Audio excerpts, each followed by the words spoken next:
Hello, everybody. I'm Dr. Randall George Zawa. They call me the Bounce Back Blind Guy. And welcome to New Enlightened Lifestyle Medicine. And here's my co-host, Patrick Herbert. Hello, Patrick. Hello. Welcome. We have a special guest today. This is Steve Lyon, from Houston, and he's from the Lyon family in Houston, right? Very special guy. And we're going to be talking with Steve today about nutrition and belief systems. Okay, and why is this important? Well, look what's going on right now in our world.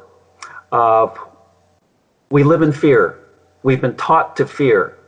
Okay, and what happens is that we listen to our government and what is behind the government.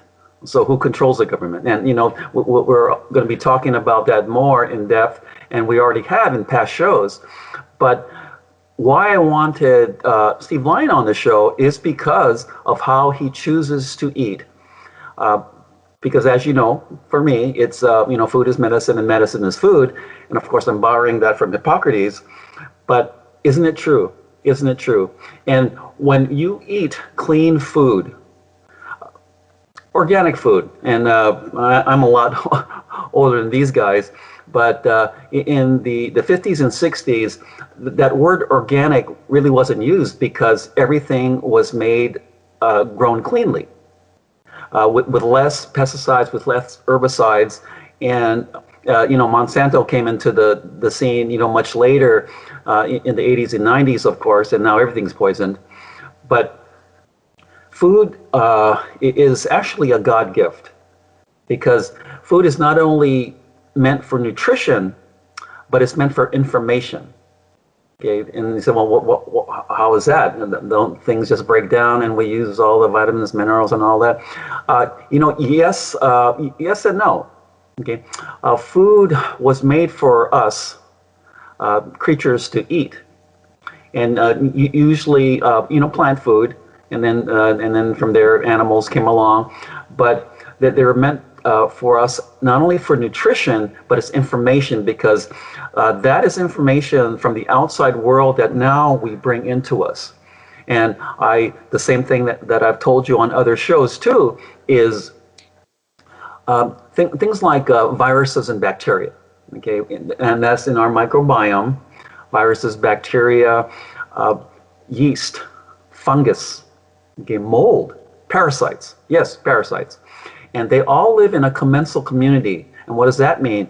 Is that the diversity has a balance. Just like, say, in the neighborhoods where all of you live in, say, take Houston. All type of varieties of people, different beliefs, different colors, different thoughts, but living harmoniously. And that's what a gut microbiome is. And so with good food, which is nutrients and information, we get to harmonize. That's right, we get to harmonize, one, with our Creator, because that's who put us here. Okay, and then that nourishes us to make us the best we can be, so we can continually grow, plus interact with other people, and to share our goodness with others. Okay, and so that's why I wanted Steve on the show here. So without me keeping on rambling here, Steve, welcome. And Steve, tell me a little bit about your childhood and how you ate.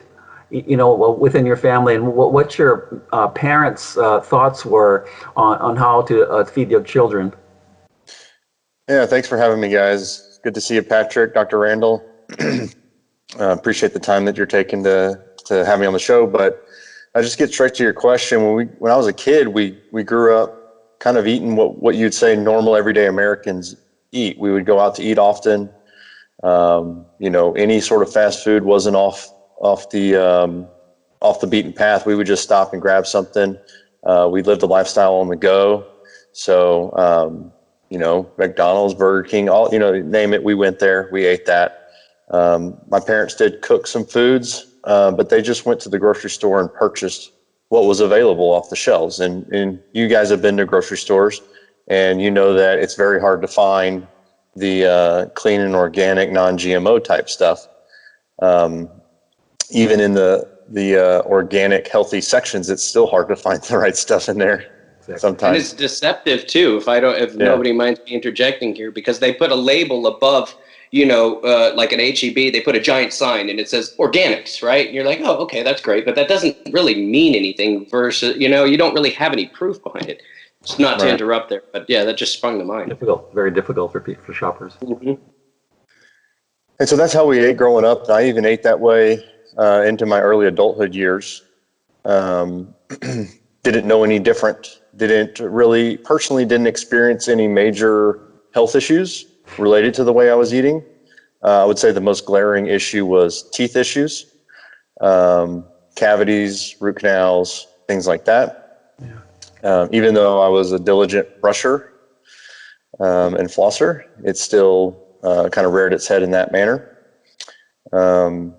But I didn't have any major issues until I started eating clean, and then I started to realize how life was different when you're putting the right things in your body, as far as energy levels and sleep and activity and feeling good, being able to do more, things like that. Okay. Yeah, I can relate to that. Exactly what you're saying. I had a very similar upbringing. We in California, there was one of the big fast food restaurant chains is In-N-Out Burger, and I'm sure everybody at this point knows In-N-Out. It's kind of like how we have Whataburger here in Houston. In-N-Out's the California version of that. And you made a very good point. My parents, not that they were. It was just the time at the times, a sign of the times. My parents would do the same thing, quick. My mom would cook too. My mother has MS, so we would be, she would still cook. But on the times when she couldn't, we would just get fast food. No one would really think in depth about it. And you're pointing out something very significant about your teeth, because what is inside of us is what causes all of the tooth decay and stuff like that, even though they want you to think that it's something on the outside. Who am I to talk about this though with Dr. Randall over here, who is actually a dentist? Maybe I should step aside a little and let you go ahead with that one. Yeah. No. Well, you know as much as I do. No, you bring up a lot of valid points because, growing up, in Hawaii, and I'm, Japanese family, but we were taught to, buy those items at the grocery store. And then, interesting because, we were, not a wealthy family. My mom would always go to the store.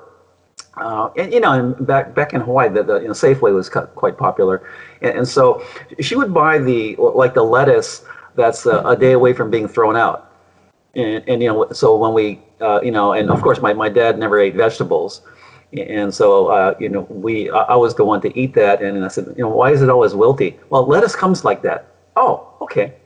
Okay, so I said, okay, that's fine. So, I did eat some vegetables and all that, but it was all, the things that, were kind of just old, but ready to be thrown away. But see, my dad, he was one, the ex-military guy, and you get, cheap cigarettes from the PX, and it's always Lucky Strikes unfiltered.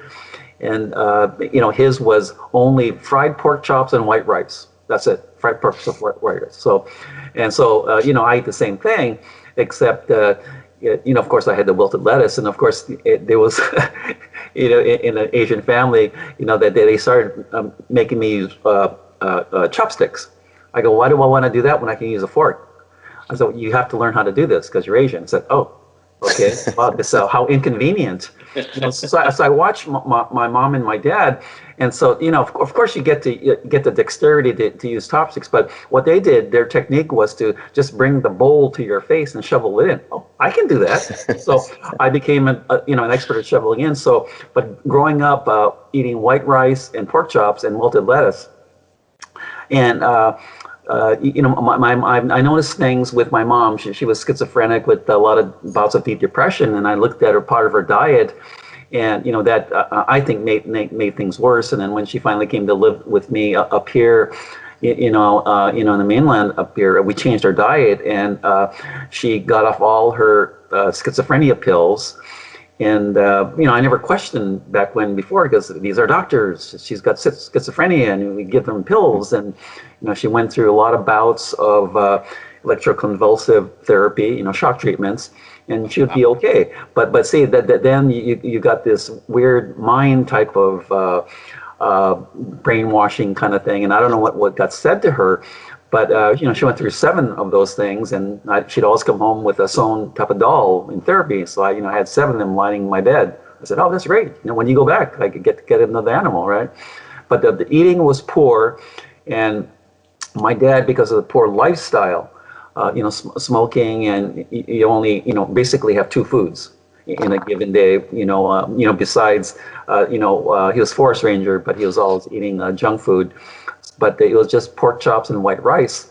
And, he got cancer when he was 48. He died when he was 53. It was a year before, a month before the start of my senior year in high school. And I never questioned it. And I look back at it now, I say, look at what he's done. And, we all have genetic expression and the epigenetics that run things. And part of that is our microbiome. But nutrition plays a big part of it. And Steve, you've kind of told me about how you grew up and all that, and well into your adult years. What made you change? Because people will just continue on going, whether they feel good or not, and sometimes they feel awful, but they'll still keep doing the same things. Okay, mm-hmm. And there's so many, as opposed to in the 70s and 80s. Medically in our country, say in the 70s, the bouts of autism were like in 1 in 15,000, 1 in 20,000 kids. It's 1 in 36 kids now, with on the autism spectrum. Okay, so many of these kids cannot work or operate well in society. So a lot of them have to be institutionalized or have their families take care of them. A lot of them are super intelligent, but socially not with enough skill to do well. And things like cancer way back when was starting, and now it's rampant. Heart disease was not really a big thing in the 50s and 60s, but it's very prevalent now. So the amount of diseases has really ramped up, and in the 60s. I remember, for me, getting perhaps 3 vaccines. Now there's 17 and 72 shots. And the FDA has approved a half dozen more that's going to be, forced on children, especially. And there's something called a flu vaccine now, which, it doesn't work. And, and they want this to be especially done for pregnant females and for seniors. It's kind of weird to me that we inject chemicals into pregnant females and seniors. So, I don't know, about that. And with this COVID-19, just evil master Bill Gates wants to vaccinate everyone and make it mandatory. And so much for freedom. And, we're going to come to beliefs, here, in a minute. But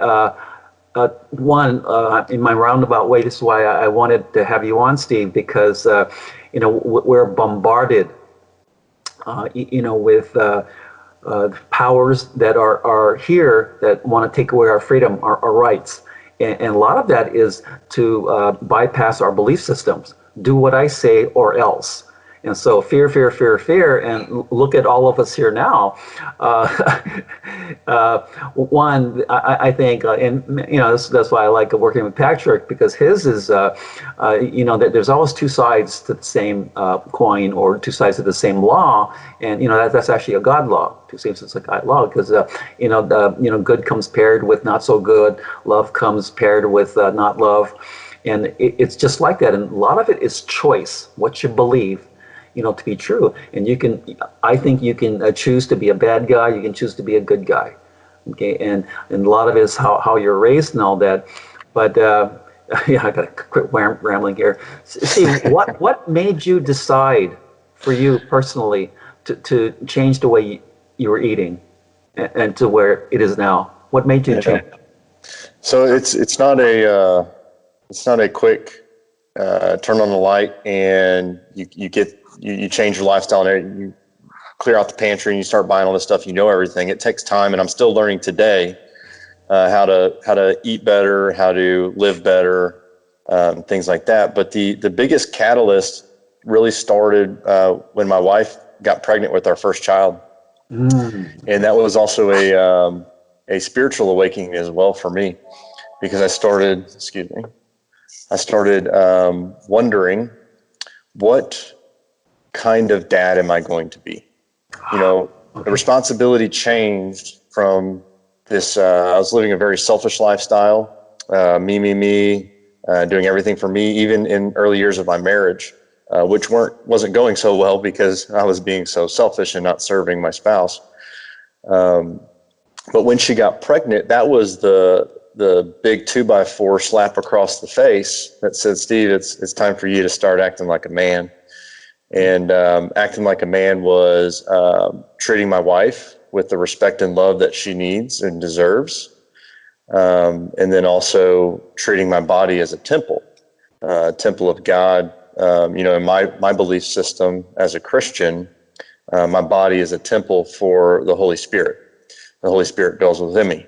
So what I put into my body, what I do with my body, is a reflection of how well or how high I think of God, right? Since He dwells within me. So that was the start of it. I would say it wasn't until, so really my wife, she's an early adopter. I'm a very slow adopter. So it takes me a while to make decisions, big decisions. I weigh out the pros and cons and go through it a million times before I make a choice. And she was more on we're doing it, we're jumping on board. And the first thing she did was she went into our pantry and with a trash can and just threw everything out that had an ingredient in it she didn't know. And then I came home from work and I said, we don't have any food. And so then that started the journey of learning about what different ingredients are, how different manufacturers process and develop foods, where they source their foods from, and the source that they're sourcing the food, what they're feeding that source. So it's not just so much a cow that's raised in a field. It's what field is it, and what chemicals are being put onto the alfalfa that the cows are eating, or what kind of grain. Should cows be even eating grain? Should chickens be eating grain? What should they be eating? And then how does that affect us and our bodies? So that was the catalyst, and then it really kicked into high gear. About 9 months after my son was born, my wife had a rule. She was like, 9 months to put the weight on, 9 months to take it off. Well, the 9 months got there and she hadn't taken it off yet. She said, okay, we're going to go do this diet and I want you to participate with me. And I said, okay, I'll do it. So are either one of y'all familiar with the Whole30 diet? Yeah. I'm not. Yeah, I am. Yeah, so we did the Whole30 diet, and kind of the basic premise of the Whole30 diet is you take out any sugars. You take out most sugars. You can still eat some fruit and some other natural sugars that in some of the foods. You take out beans. At the time, it was potatoes. They since laxed the rules and allow white potatoes in it. But back then, it was no potatoes and no processed foods. Let's see, and no sugars. So no sweets, no alcohol.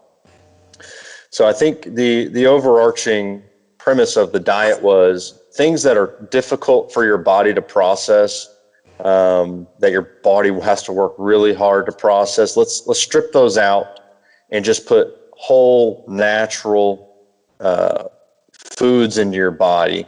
I don't know if the Whole30 actually wants people to go organic or not, but we went the organic route too. We started buying all of especially our vegetables and our meats. At first it was like, well, any vegetable where we eat the skin, we'll make it organic. But if it's like an orange, we were like, man, maybe not. And obviously we're not there today, but like an orange, you peel the skin, then you eat the fruit. You're giving me a funny look, Patrick. Oh, no. I was actually just listening. Yeah.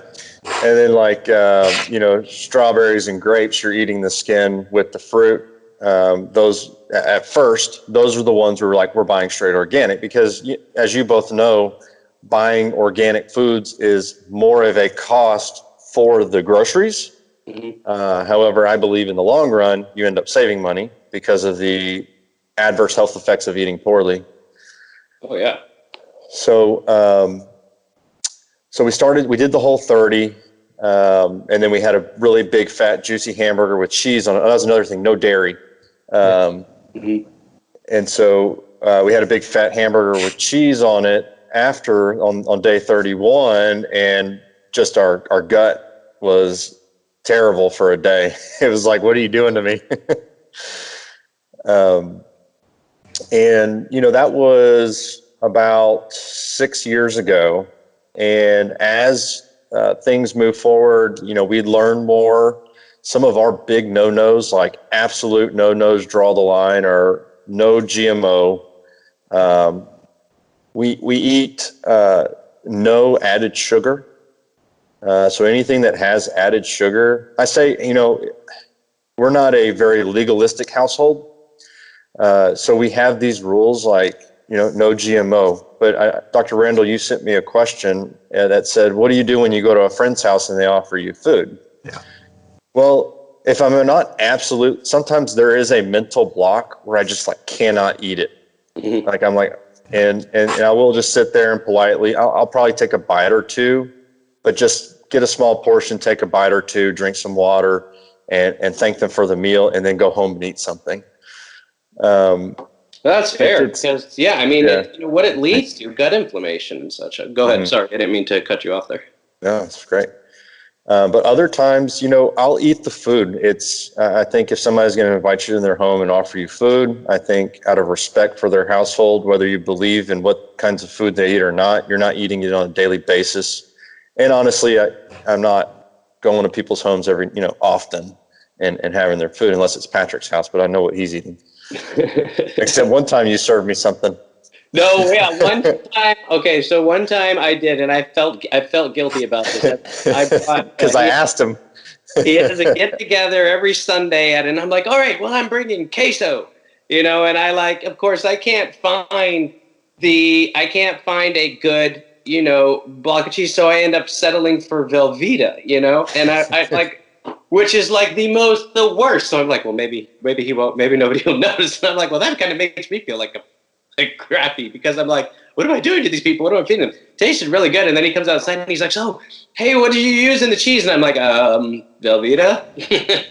I was like, we've never been able to get this consistency ever in our queso. I need to know what you did. He's like, Velveeta. I was like, oh, Patrick. I felt killing me.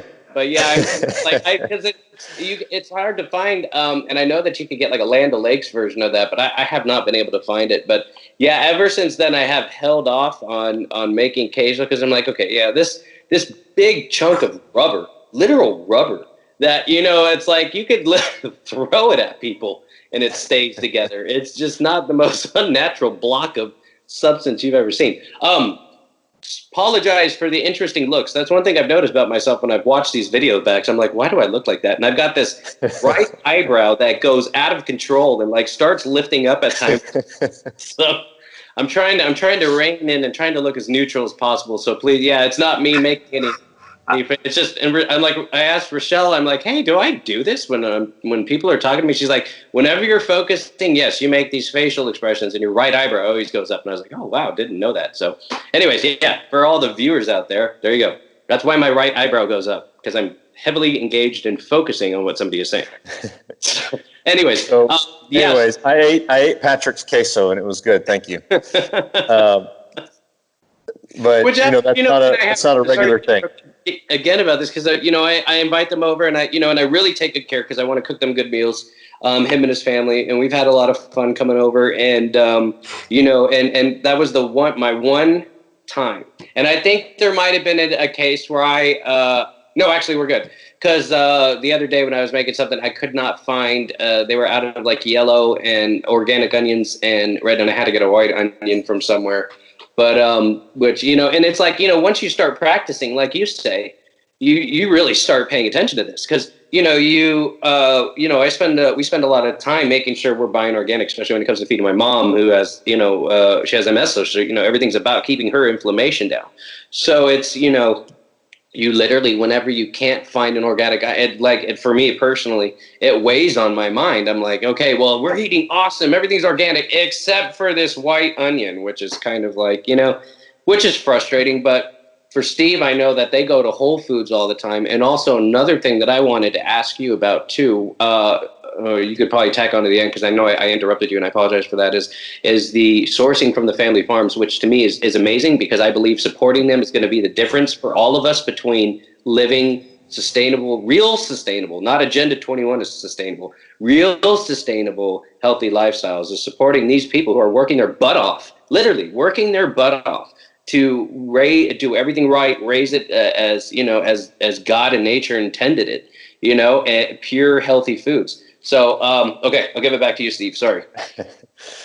So just the whole thing about having legal, we're not very legalistic about it. It's not, if you eat Patrick's queso that has Velveeta over it, you're going to die.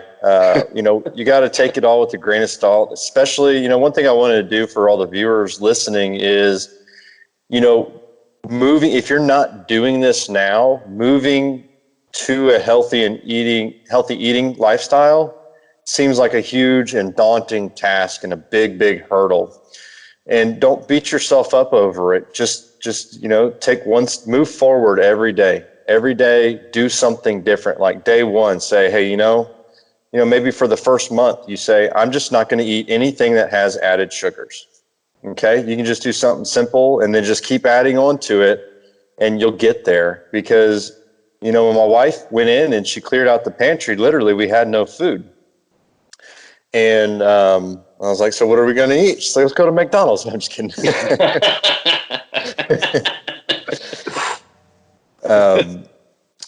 So anyways, we don't eat the GMOs. We buy organic. As when available and as much as possible.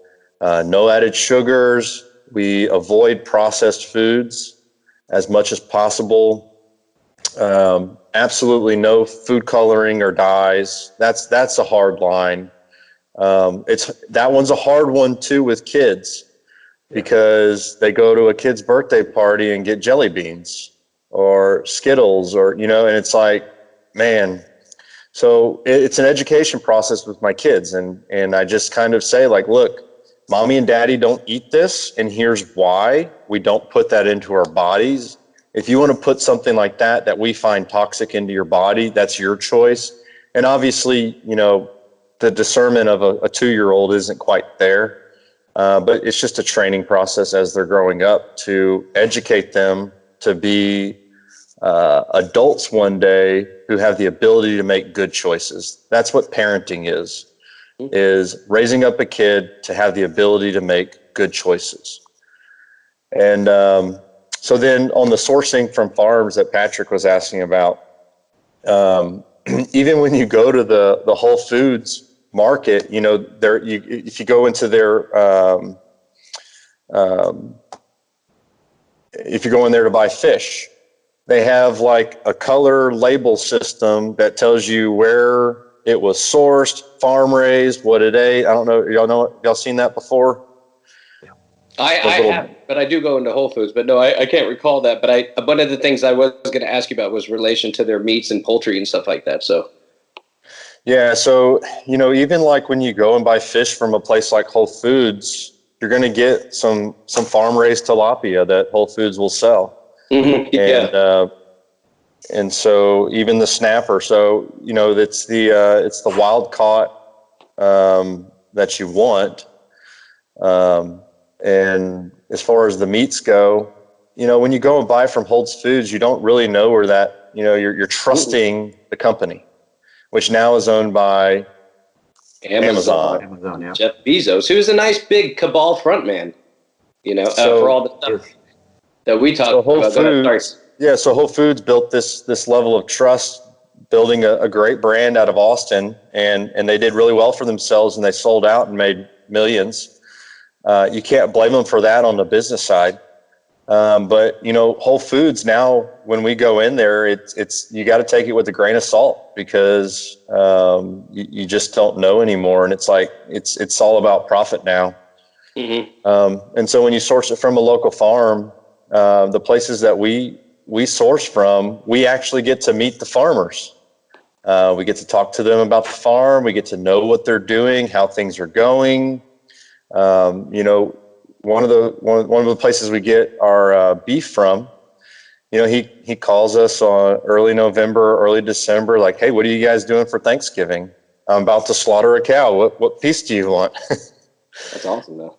I mean, not that necessarily the slaughter part, but for all of us out there who we go, it's so easy for us to just show up at the grocery store and get your packaged meat, and you don't think about where it comes from, but it's that's where it comes from. So absolutely, you're getting the freshest, top quality stuff, just like you say, and then interacting with the farmers and stuff. Mm-hmm. So that's And they let you go visit the farm. We haven't actually made it out to we source from about 2 or 3 farms. We haven't actually made it out to their farms to visit, but they actually welcome you. They just say, come announced. Mm-hmm.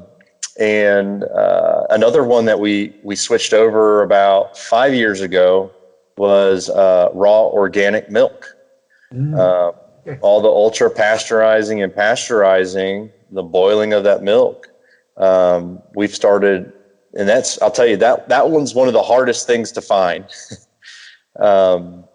Because in the state of Texas, the law is you have to buy it direct from the farmer who milked the cow. And retailers nobody can retail it. It's illegal to retail raw, unpasteurized milk. So we buy it I think we buy about 4 or 5 gallons at a time, and throw it in the freezer and let it sit in the freezer until we need it, because our farmers will deliver the food.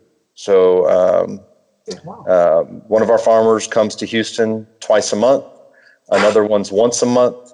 They used to do, it depends on where you live, but some of them will bring it to your front door and how big your order is. He shows up in his Ford F-350, and he's got about 50 coolers in the back of it with everybody's meat that he's running around town and delivering it up. And then another farmer we have, they just meet at a local church nearby, and we just go up there. We pull up, they throw it in the back of our car, and we head out. So that's a lot of fun. That's good. And then the other thing is that we're starting to do is we started a garden in our backyard. And so we're starting to grow some of our own vegetables. That's our plan here too. So you and I definitely need to get together, because I would love to. And one of the things I wanted to try to do here with a lot of the neighbors was see if maybe they had any interest in doing some sort of community garden. Though I'm not sure at which land, but because I mean that where everybody's kind of contributing to it, and and stuff like that, and we all source from it. You guarantee what you're getting. For the most part, unfortunately, they, when it comes to like chemtrails and things like that, the stuff that they're putting in those chemtrails that are dropping back down on us and then getting into our soil and getting into the water. But still, there's no pesticides. It's like that's as pure as you can get, literally.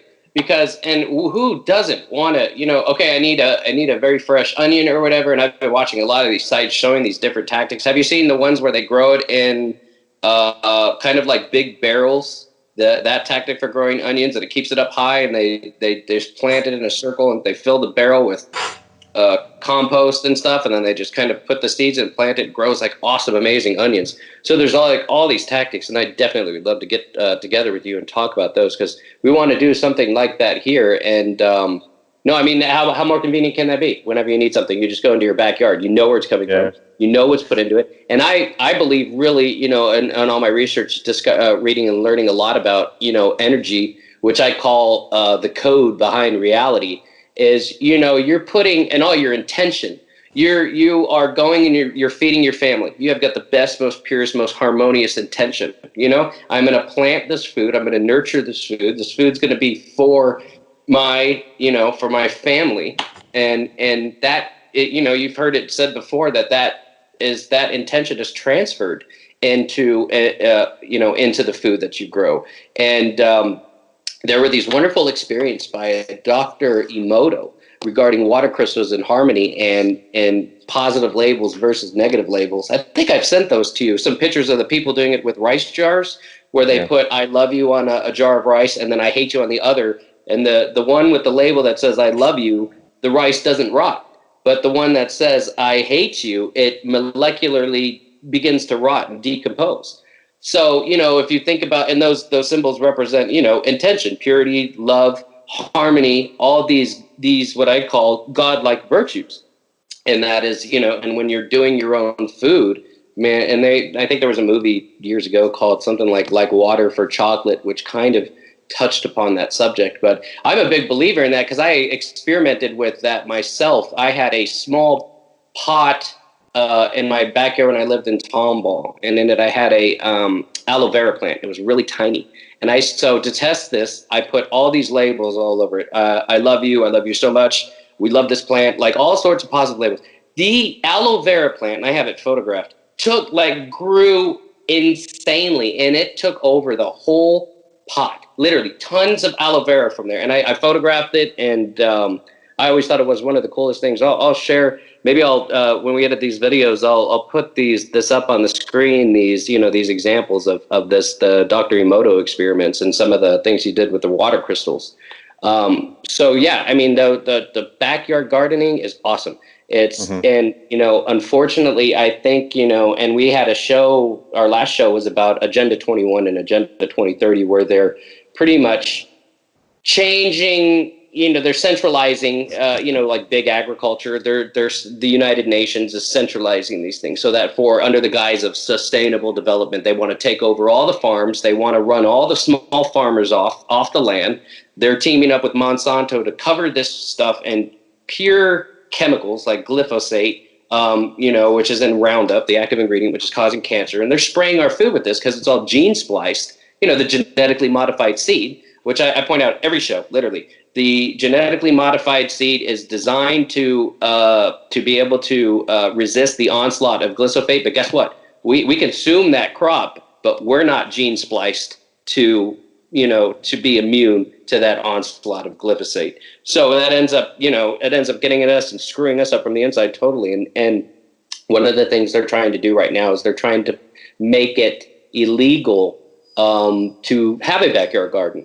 And I started to look at some early legislation regarding this in some states, and how they're pulling this in under the U.S. Health and Agriculture is that growing your own food is in some way, it is an environmental risk, or it is, the phrasing escapes me right now, but it had something to do, how they always, this is a threat to the environment, this is a threat to this or that, to health, to safety, to security, to, the big brother aspect here, kind of like what's going on now, how we're all threats to everybody else's safety. But Steve knows my opinion on that just as much as you do, Dr. Randall, because I blow his phone up at least once or twice a day with conspiracy related material.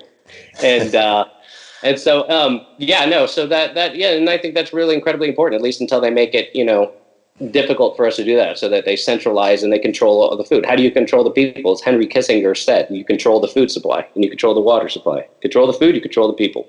And that's what they want ultimately. With the new. You brought up an interesting point about the water too. Part of my professional career found its way into air purification, and now I'm in the HVAC industry, and clean air, clean water. So what kind of water are we drinking? Oh, we're It's drinking. not just the food. Yeah, no, it runs off all of it. All these toxins get into the water supply. Horribly.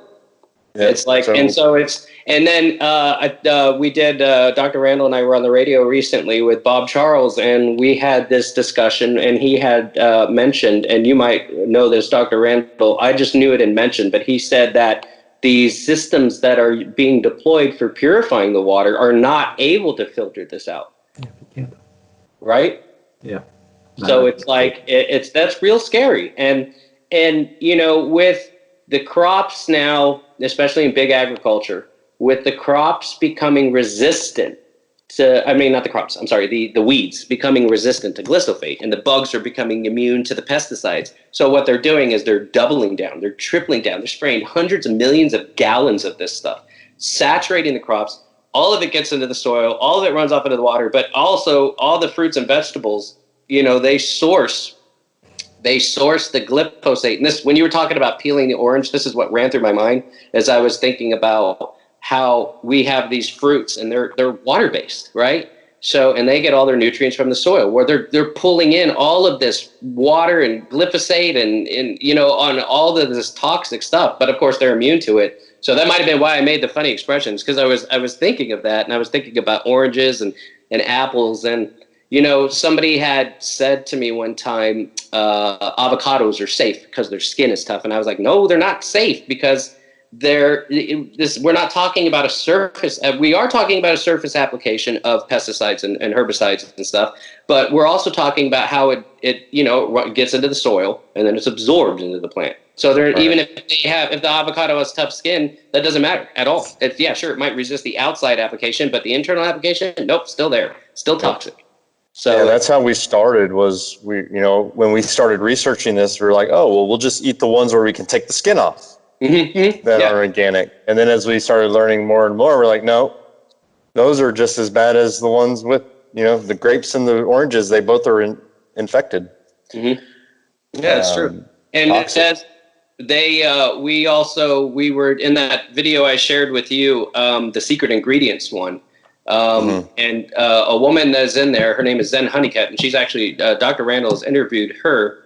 And she's a part of Moms Across America, and in and out of one of those segments, I can't remember if it was her exactly, but one of them was saying that a lot of people think healthy eating is eating your fruits and veggies, and and they go and the person had said, so we did, and we were still sick, we were still getting sick, and until they it's unfortunate that our reality is the reality that we experience, or in this regard, is where you've got health people or whatever who aren't really looking into it. They're like, okay, change your diet, cut out the red meats, cut out this, get the fruits and veggies in, but they're not giving you details about what you're eating, what's really in these fruits and vegetables. So you're not eating healthy, you're still eating toxic food.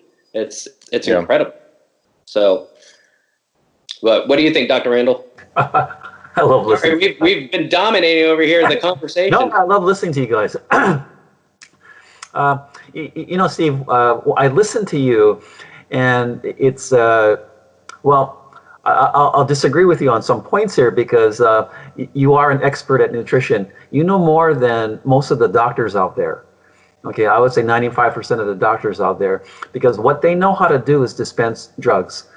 In professional school, dental school, medical school, things like that, there's a lot of pharmacy classes, pharmaceutical type of classes, and we have to learn the chemistry of things. But it's to learn, what we are encouraged, or not encouraged, told to do as far as part of modern day Western medicine, prescribed drugs. That's it. Okay.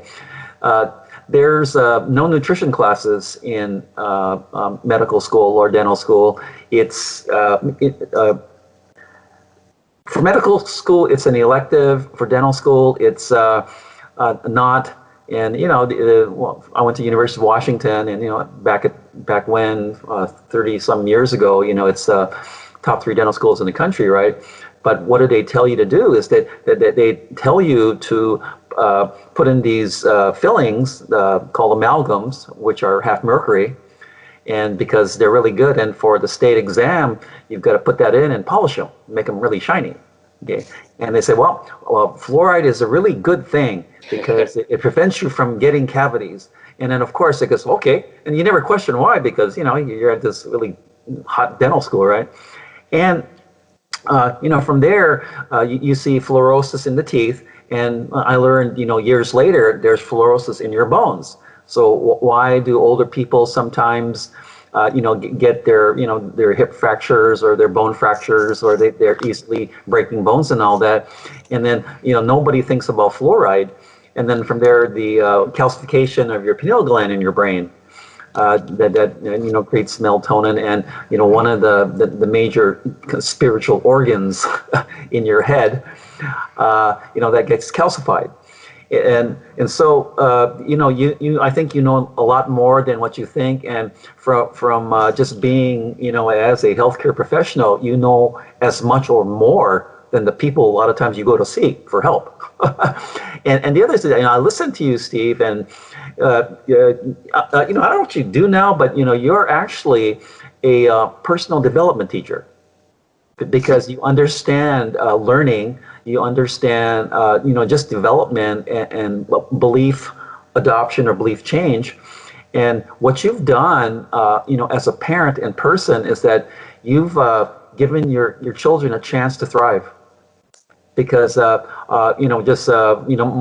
kids are they're 36, 30, and 25 now, and I'm telling you, all the kids that come over to the house, you just kind of shake your head, because it's they're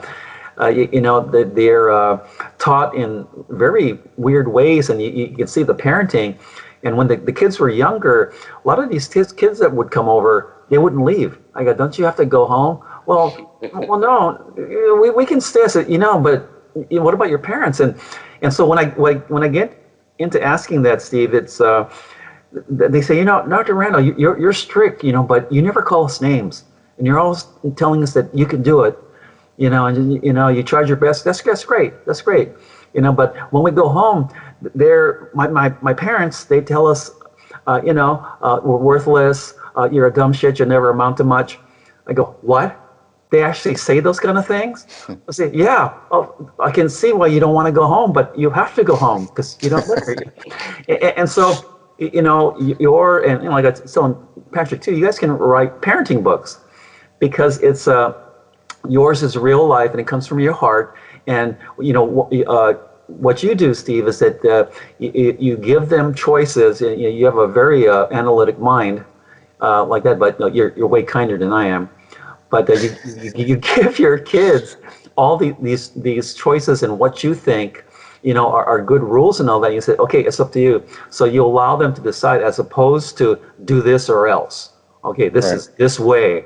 Okay, and then I'm right, you're wrong, and it's not kind of like a Danny DeVito movie, but things like that. So you're actually a personal development teacher, and your knowledge of nutrition is far greater than 95% of the doctors out there. I know this. He's a very humble guy, and so but I get that. Smart. I get that, smart. And I lost all that after I became blind. So it's and then I would no, because I listen to people and I listen to what they say, and a lot of times what they say comes from their hearts, and then and a lot of times some of it comes from ignorance. Yours is from a guy that's constantly growing. And that's part of a human need, and from my point, it's you're either growing or you're dying, and so you're constantly growing, and yours is one of those things where you understand that you live in the modern day era, because there's nowhere where you can go and say, I'm only going to find organic food, and this is where I'm going to go. I said, well, where are you going to go and find it? And there are things called grocery stores and all, and so unless you can really go to the source of where you get your food, you have to go to a grocery store. From there, it's like, what kind of shopper are you? And so you end up learning how to read labels and ask questions. Because what you've just told me and in the audience is that you go to, say, like Whole Foods, or you go to to the organic section, and you start looking at things and I don't know if this is organic. How do you know? Because food manufacturers are trying to sell you something. The grocery store is trying to sell you something, and then it's up to you to what you want put in your body. And so let's see, why that point sticks out for me is that you've got young children, and in a few years, another decade, they're going to be running the country, and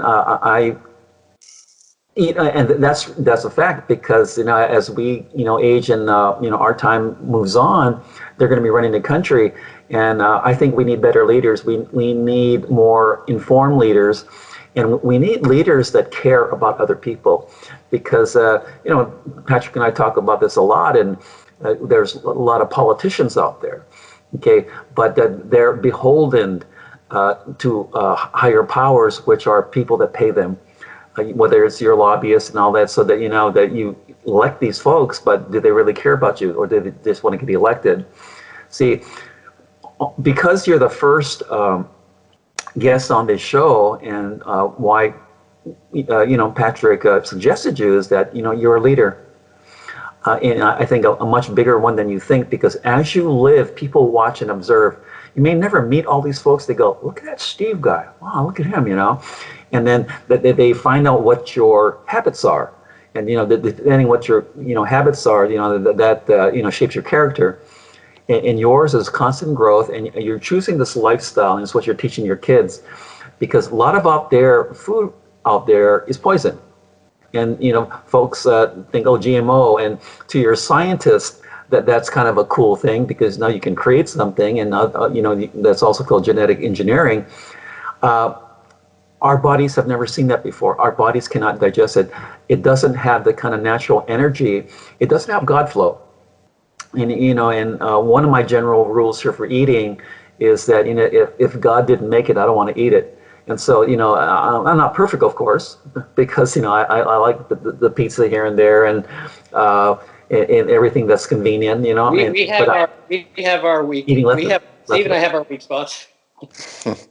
Yeah, but it's just like this. So I think what you've done for yourself and your health is this fantastic, because you start reducing your toxic load, you're going to end up being healthier, and it's one of those things where you want to promote your immune system, and I don't see things like vaccines doing that kind of stuff, because in any kind of you go to your doctor, and you're going in for your vaccine shot, and either the nurse or the doctor's got butterfingers, and they drop that vaccine vial.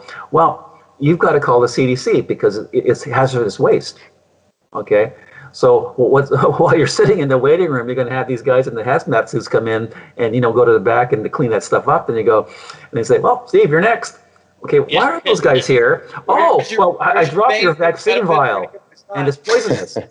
But I want to inject it in you. Okay, roll up your sleeves.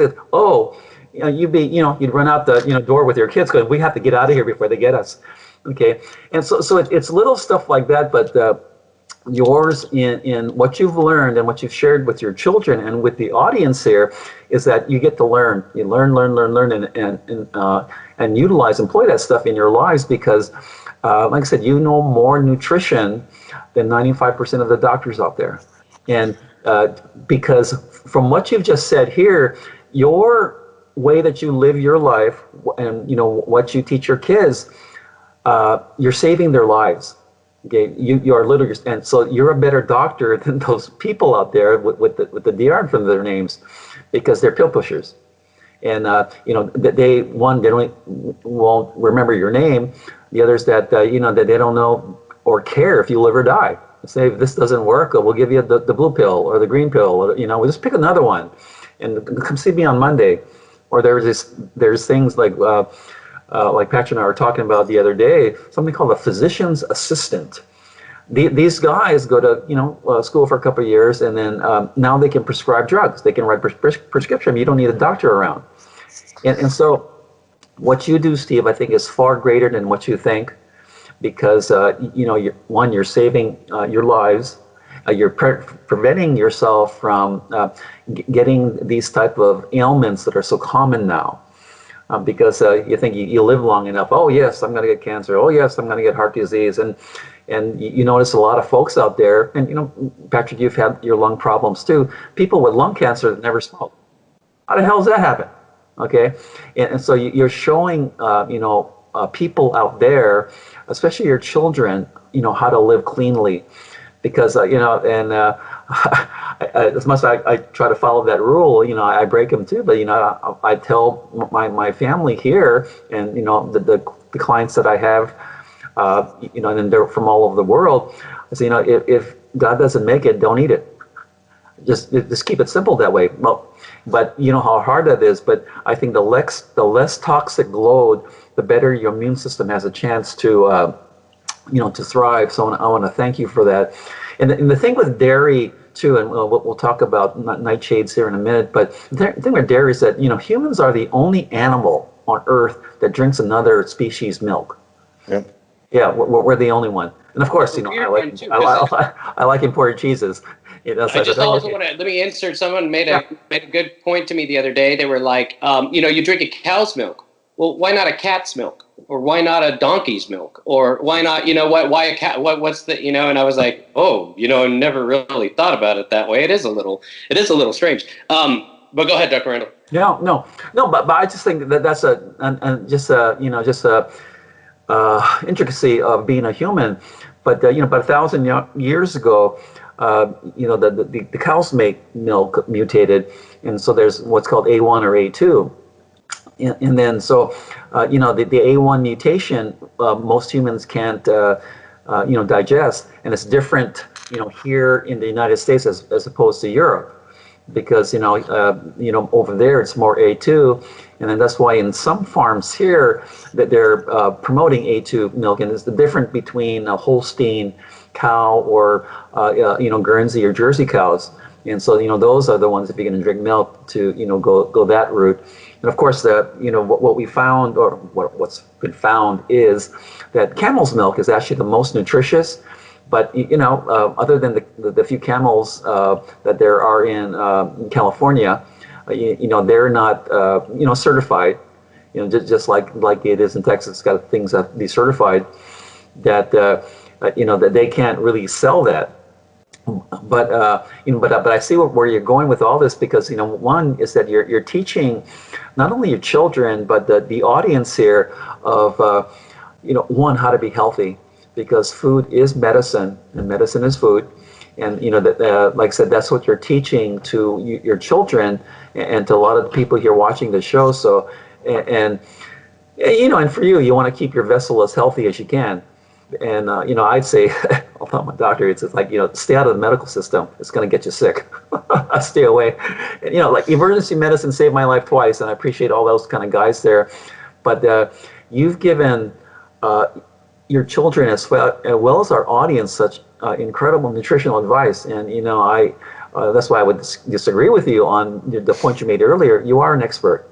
You are, because from what you've learned, from what you've adopted in your life, and you're actually a personal development teacher, because you understand the differences in people.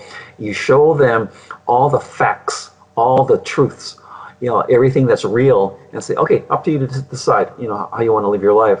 So that's I'm just excited about having you on the show here. Now I want to switch a little bit to you have certain very strong convictions, especially on spirituality and religion and all that.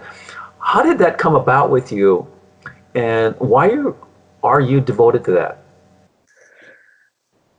Well, I grew up in a church, and I was baptized when I was young, at age 12, but I didn't. You have people not devoted, wholly devoted, and partially devoted. I was leaning more towards. I was in the partially devoted, leaning more towards the not devoted many of my years. And, like I mentioned earlier, kind of like the real groundbreaking 2x4 to the head was when my wife got pregnant.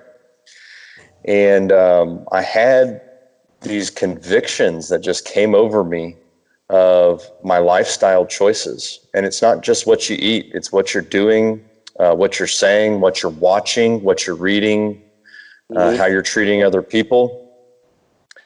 And it was really I spent the next 3 years really investigating my belief system that I had adopted from my parents, and really made it my own.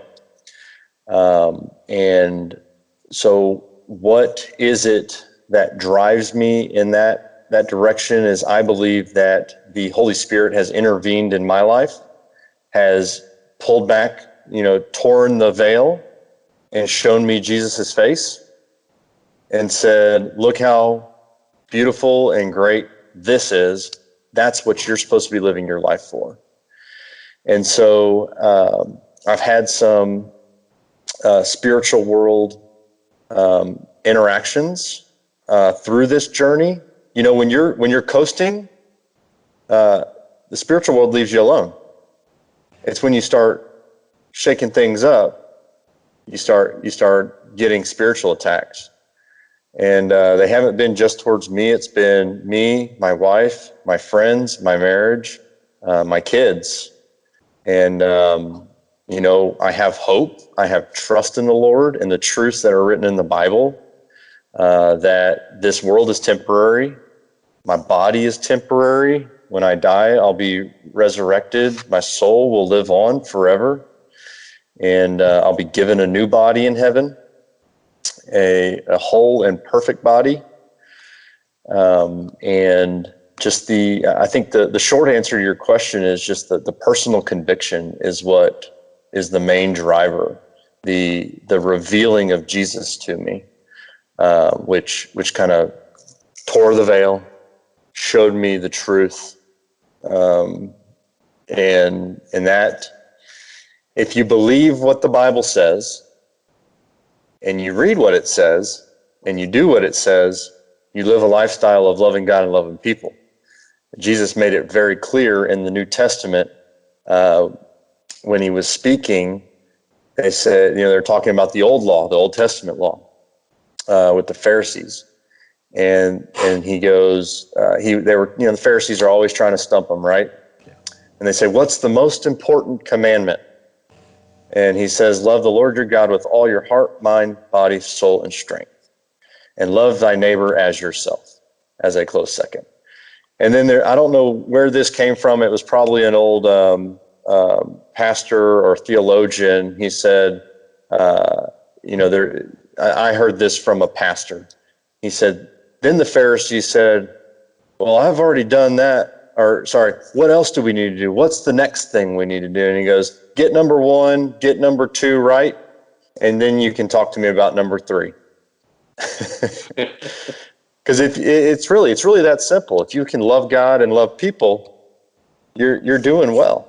That's it. That's really the secret ingredient. And Patrick and I have had a lot of discussions about that, about serving the Lord and serving people, and what that looks like in every day. It's the simplest. We've had that conversation where we're like, it's just so simple. It's like, what we just don't understand. I guess, Dr. Randall, you've broken this down in terms of psychology. A lot of people are ego driven, and that, and both Steve and I can relate to each other prior to our own transformative experiences. And I've used the same terminology where the veil was, I got to see that reality is not what I myself, was brought up to believe, or, from my programming, what the schools, what the media tell you, what, you know what I mean? And then, we both were living ego-driven lives, before we had, before our wives got pregnant, for me, it was before I met Rochelle, because I had never felt the love that she gave me. And for me, that was the most transformative experience, was how she unconditionally loved me, like something I'd never felt before. And, as I've said in my story, here was a woman that when I saw her, it felt like a nuclear bomb went off in my stomach. I was like, I either had it, like I needed to have her, like I need to breathe air. And that was, and then when we got together, and her love for me just shattered all of the illusions and all the, the ways, the ego-driven ways in which I've been existing. And slowly but surely get to the point where she got pregnant, and her and I we were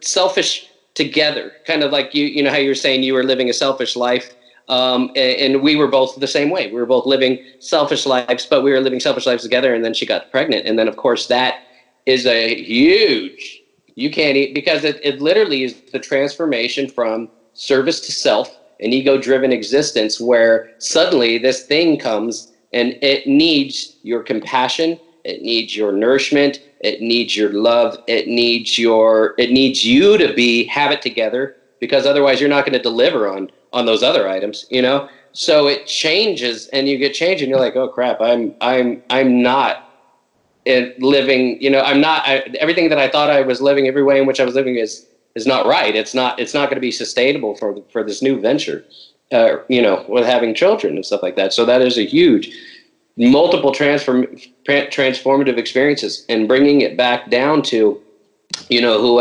from whatever, because there's, you see this across different religions, the same concept for the most part expressed, the love, compassion, showing love towards your neighbor, which it's so weird, and we don't do that. Why not? I mean, if and I've written some articles trying to make this point, if you dial it down to like two last surviving humans, right? And one's a male and one's a female. Well, you'll get reproduction, because that's kind of a service to self thing, They might want each other to reproduce. But if one of them is hoarding food and is not compassionate towards the other, well, one of them's going to die, and there will be no reproduction, and gone is the entire human race, if they're the last two remaining people left alive. If compassion isn't into that equation, if they're not helping each other, if they're not, showing love towards each other, then that's it. It's done. So that kind of ego driven self is, and I know JaNae she knows psychology, doesn't she? She's got a background in psychology. She has 2 degrees in psychology. Huh? She has an undergrad and a master's in psychology. Yeah, so she knows about like the ego and all of that stuff, and so it's and that's true. If you think about it, we would not get anywhere. But I think they actively use divide and conquer, and it's so ingrained into our society, and I think it's agenda driven for sure. And it gets down into right down into the relationships. And like you say, Dr. Randall, even the ego gets down into the parent-child relationship, where you've known these parents who didn't go through these transformative experiences, and they literally make their children feel like they are a burden, which is like, and what is that going to cause later on in life? That's not going to cause harmony. That's disharmony. And then that chain won't be broken. That person having been programmed that way is going to treat their own children that way, and then it keeps going on until something happens to somebody. So it's remarkable. Now, my parents weren't like that. My parents were very loving parents. So, but it's really remarkable. And, it is all interlinked. Like I had said, it's that conviction, that understanding, having been through it, having lived your life one way and then lived it the other, because then you have something to contrast it with. You've got, I've got with the two sides of the same coin, good and bad. How do you know good if you haven't had bad, and how do you know bad if you haven't had good? You know what I mean? So, and if you've and I'll say, been fortunate enough to have gone through that transformation, man, that says all you need to know about somebody's character. And that's one of the reasons why I love Steve, is he like I said, he walks the walk. He's been through these life-changing events himself. And he's the kind of person that, you would easily leave your child with. And this man, he opens his house to the neighbors, to anybody. And it is a beautiful thing, because you don't see that anymore. Not at all. And those are Rochelle and I one time were literally, it was incredible.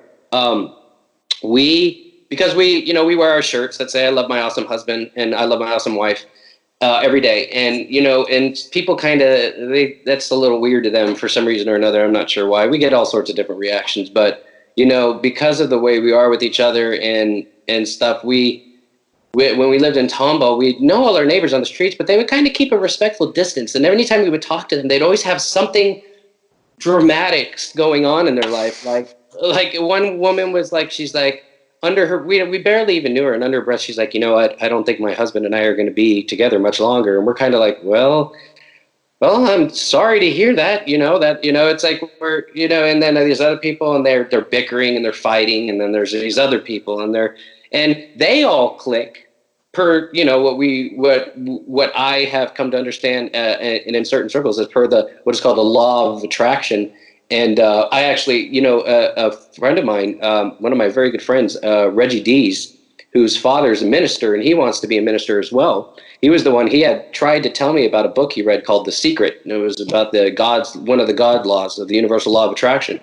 And you could literally see it, because these people would all click, they'd all be playing, their kids would all be playing, but they were all like that. And Rochelle and I would always be like, man, we would literally say, I wish we would meet people who are like us. I wish. And then, like I said, we went on a walk one day, and Steve came out and stopped us in the street, and he's like, hey, you guys should come over sometime. And then, so it was just, that was awesome for me. Oh, wow. So awesome for us, actually. So, and knowing that we have good people right down the street, and the kind that have been through these experiences, seen both sides, change their lives, because that's where it's at. You change, a lot of people don't change. They don't ever look up. They don't, so not to go on and on about that, but yeah, these are things that really are important. I mean, and especially when it comes to those simple things, you love God, love your neighbor as if it's yourself, but nobody does that. It's, you know what I mean? So you've got people who paid lip service to it. And one time you said to me, you're like, to be Christian, is to be a hypocrite. And, you experience that a lot. I've noticed that I've seen a lot of people that would, they would act and be in certain ways, and then they would be very religious on the other hand, but it would only be when it was convenient to them. So I always, and then you have somebody like Steve who actually, it puts them in a different category. Someone who believes but lives it, actually lives it, So, and I hope over time more people will, because that's what it's going to take to survive this onslaught by this. And I will say these occultists, and there is a satanic cult behind the scenes that I refer to as the Cabal, and I've invested years and years in researching this group. Other names for them as the Illuminati, other names, they go by many different names. But the word Illuminati means the enlightened one, the enlightened ones, and enlightened in what kind of weird way? Hey, if you're ever curious, look up photographs from an Illuminati party that the Rothschilds had back in the day. Some photographs had escaped from it, and it was Guy Rothschild and his wife. The occult symbolism in all these photographs is through the roof. We're talking at the center of tables are these broken dolls that look like blood is it's insane. And these people have all the money and power in the world, and they control, international banking and international finance. And they are out there, and they do exist, and they do want to push us all into a new unipolar world order. And I talk about it a lot. I won't go on about it in this show. So I'm so passionate about it, because it's like, that's exactly why I'm doing everything that I'm doing these days, and walked away from programming, So, but anyways, we're already going on an hour and 12 minutes. I didn't want to keep us here. Dr. Randall, do you have anything else you'd like to say to Steve? No, I'm so glad you're here. And like I said, when I was thinking about what we're going to talk about, and I wanted to find out more about you and what to name this segment. So clean food, or nutrition, or belief systems, or whatever. And what comes up to me when just knowing you, Patrick, and now you, Steve, it's love. It's love. Yeah. Because when you think about food, when clean food, it's love. And where did clean food come from? It was placed here by some greater power that wants us to live, and not only just us, but animals and things like that. And there's a symbiosis, a relationship that we all have. And whether you're a mosquito that you will never meet, and things like that, or the things that are underneath a rock and all that. I said, how did all this stuff get here? And we, of course, we as humans give them names, and we're always trying to look for something. But for this segment, and for us, Patrick, and teaming together and having this wonderful YouTube show, I get to meet a guy like Steve, and and yes, you are that humble guy and all that, but from my perspective, you're a leader. You're an awesome teacher, and you live love. You live that lifestyle, because it's different that when you use love as your primary ingredient, how the world looks like. And stuff like ego is a program. and then you can feed ego, and it gets stronger and stronger and stronger. Then you become Donald Trump, you become Harvey Weinstein, you become Bill Cosby. Okay, and it's ego, ego, ego, me, selfish, selfish, selfish, and I'm better than you, I'm smarter than you, and you'll do what I want, and things like that. And from there, it's where does that go? Destruction. Before I ramble on too much with that, is that here you have the president of our country and really the leader of the Western world telling you to get rid of the coronavirus, is you just inject yourself with bleach. Well, that's not the smartest thing to do, and it's just foolish. But anyway, that's kind of an aside there. But Steve, I'm so glad that you're here on the show, and then you are a true leader. Not only in your community down there, but in our world, because what you've done, you and your wife have done, is that you've created this next generation that's going to take the reins and make this place, our world, a better place. So, in closing here, can you give some advice or some strategies or just a path for the people out there to follow, especially in this this time of crisis, which is made up but is still crisis. And what I read recently is that a lot more people believe in the devil than they do God, because what they're thinking is if God was really present, he wouldn't have let this happen.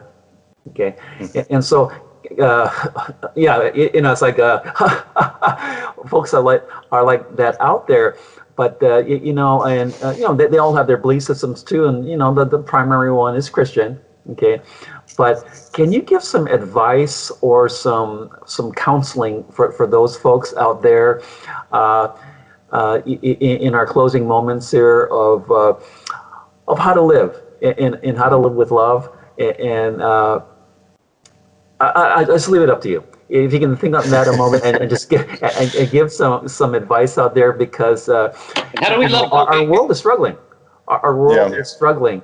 And then I don't think there's enough leadership up there, because I don't think there's enough love out there that's being expressed. So can you take it? Before he goes, I just wanted to bring up, I could name an ego-driven monster bigger than all the people you named, and you left him out, and that's this guy, two guys actually, Jeff Bezos and Bill Gates. Oh, gosh. Who are shining examples of people that you don't want to become if you ever find yourself in a situation where you've got untold amounts of wealth. The last thing you want to use it is to apply it towards killing everybody with your vaccines. So anyways, okay, go ahead, Steve. Yeah, no. Thank you for that. I purposely left them out because when you talk about evil, we have a total show on that. But no.